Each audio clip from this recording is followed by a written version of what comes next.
Yeah, absolutely. I mean, it is very interesting for me to think about this whole topic, Natasha, of how huge it is to actually re-enter back into school or re-enter back into society, really, and connect with people again. I mean, it is those social things of getting together. I found that interesting that you said you found it difficult to string your words together. Tell me a bit more about that. Okay, because our social side of our social part of our brain is actually constantly stimulated.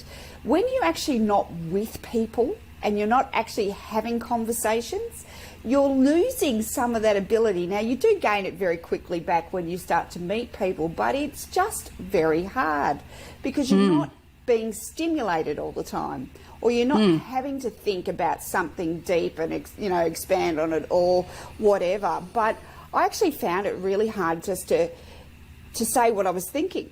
So, right. And that's the thing when you're isolated, because you're not talking, you're not stimulating that part of your brain, so therefore you're losing part of your ability.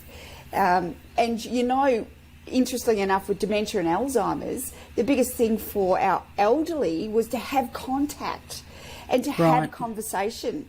And of course, if they don't do that, their cognitive ability declines rapidly.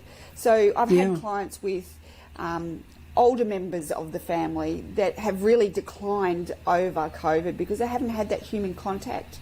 Also, there's something, and we were talking about this in the office the other day, there's something unique when souls get together. Where two or three are gathered, okay? Yeah. And there's that soul connection, that human connection that actually stimulates all our connective chemicals. We don't get that online, and we don't get that on a phone call.